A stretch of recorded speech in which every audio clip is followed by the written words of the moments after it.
Alright, what is up, fellas? It is like 1:30 in the morning. I am extremely tired, just got done watching the fights, but we're going to start off with a game that no one gives a fuck about, and that is Advanced Warfare, one of my favorite Call of Duties, which I've been grinding a lot recently, along with MW3. Just trying to prepare for, Cold War, because a lot of the times I take breaks from sniping, just play other games, just because I enjoy a lot of games compared to, as much as I enjoy sniping comparatively. I like battle royales almost just as much, not as much, but I can have a good time with battle royales and just like Zelda's. Right now, I'm playing Crash Bandicoot on the side as well. It just came out. But in Advanced Warfare, everyone knows that it was the first game with supply drops.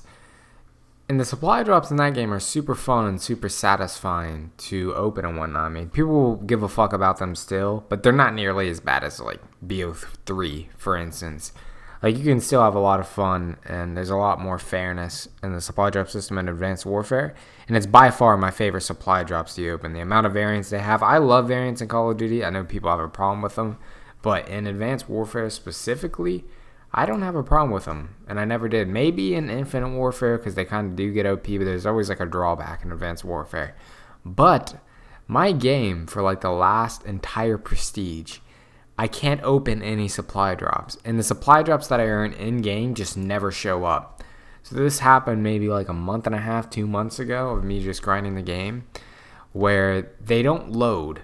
So I bought some after I realized that none were showing up whenever I was getting them. I was like, okay, maybe if I just bought some, that would somehow trigger some shit to where it would start loading all my other ones. But then these just sit there and fucking load.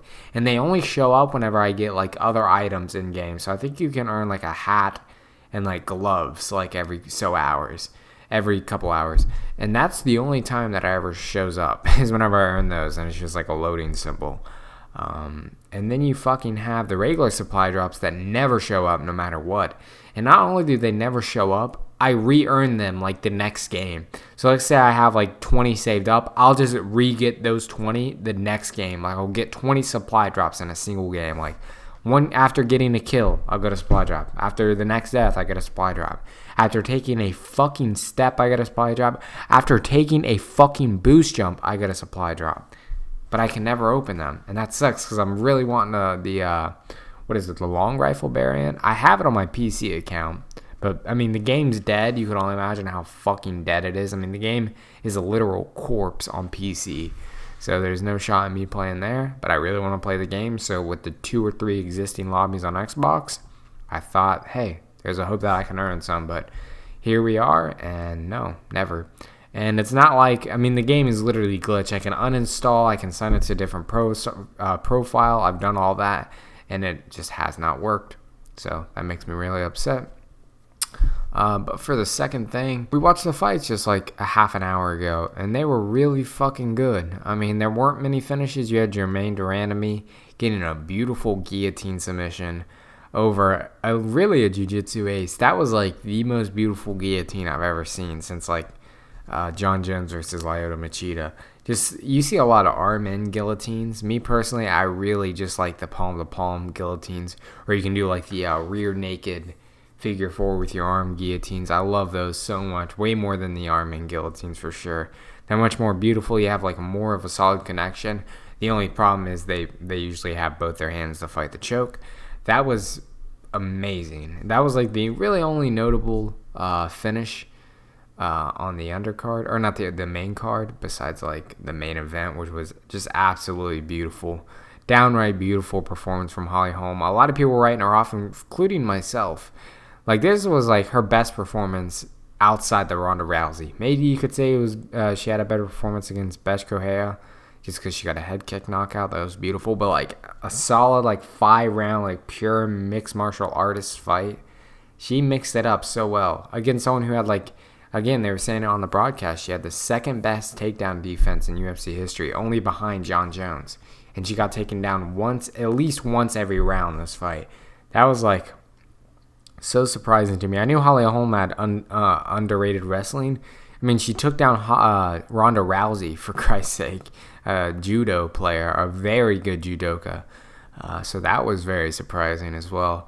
and she just beat the fuck out of this girl. You see a lot out of that Mike Brown, Winklejohn camp where they use like kicks to manage distance. That should be way more popular than this. Like with the oblique kick and just the side kick to the stomach. Those aren't extremely popular, but it's like, how are you going to blitz in and close distance if someone just has that like kick? Again, it's not going to decimate your liver. It may give you a little wobble if they hit the knee correctly, but it's just keeping you a distance. You can't fucking blitz in, and it's extremely hard.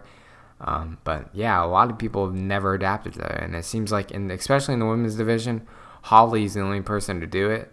And it used to be that John Jones was the only person doing it, and just in the UFC period. But other people have started using it a lot. Most notably, Yoel Romero used it against Robert Whittaker in their first fight, and vice versa. I think Robert Whittaker used it against Yoel in the second fight, and he used it against Darren Till recently. So a lot of people have been adapting to that, but I just enjoyed the main event, just her putting on a clinic.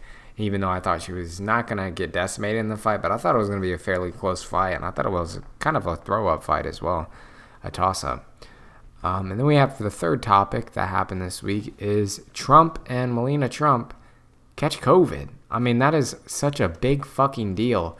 I like how you see all these people who don't like him. I don't really like him. I mean, I don't really give a fuck about politics. I think he's annoying. But there are people that just like, they try to moral posture people by like saying, oh, wear a mask, all this other shit. Oh, it goes over your nose. They like post that pic and they're like, be kind to everybody. But then he gets COVID, and it's like, he was ignorant to it all along when we all knew that. I support wearing a mask. It's whatever, but I don't think you're lesser of a human if you don't wear a mask. It's just kind of fucking weird. Like you can wear a mask no matter what. I mean, they act like they can't fucking breathe. I had a woman come into my work today like that. She said we were killing people with it. It's like, dude, shut the fuck up. Who the fuck are we killing? It's like, dude, I'm at my gym grappling hard rounds and everyone's wearing a mask. It's like, dude, if I can do that, or if the guy who weighs 250 pounds can do that, you can fucking walk a couple steps and wear a mask. But anyways, but these same people that live by like that, be kind to everybody, be super charitable. The guy that they don't like catches COVID, and they're like, a lot of people are wishing fucking death on this guy. I mean, he's the president of the United States, for crying out loud. But it's just funny to see the people who do the most moral posturing, like just like essentially turn their back on that and just start ripping this dude, saying, oh, well, he caught it because he didn't wear a mask, or, oh, that's what you get. It's like, dude, you can't fucking wish ill will on someone who's fucking ignorant like that. That's the annoying part, but it's funny to me because it's not hard to tell when you're around a group of fucking shitty people. And these people that are like constantly moral posturing, these people that don't wear masks or don't support their particular political views or don't think the fucking earth is flat or go to church. And the people that do that just turn their back. It's absolutely hilarious. The same people that fucking decimate Christians, but then do the exact opposite to like Muslims, and not only Muslims. Well, I guess it is, but any other religion besides Christianity. These people that like moral posture that just turn their back on that idea. I just think that's funny, but it's a real problem because this dude is 74 years of age, and we all know that COVID is like weeds out the elderly, and he's 74. The dude is elderly as a motherfucker.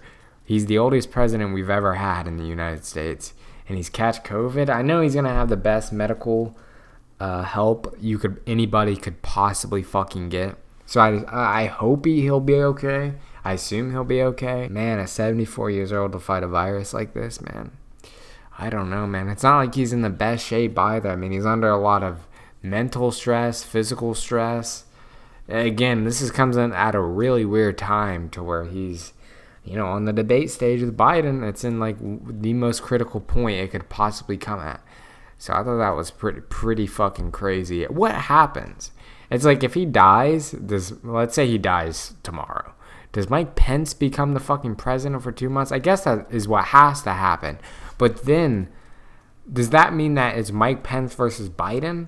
Like, can Mike Pence go for another term even though he served out 2 months? I don't know how these things work, but these are questions that arose in my mind. So, yeah, that's about it, all this for this weekly recap. I had about, 3 good topics. It was actually a pretty eventful week. I just want to have to go over like 15 different things and give them like a minute each. I think I like 3 different things with like 4 minutes each is not too bad. So, but yeah, this is my second one. This one definitely went a lot better. I think that it's nice to do it after a Saturday, especially if I have fight Saturday and I can just recap the fights. Because I love watching fights, so I might as well make content about it. Yeah, but thank you guys for watching. See y'all later.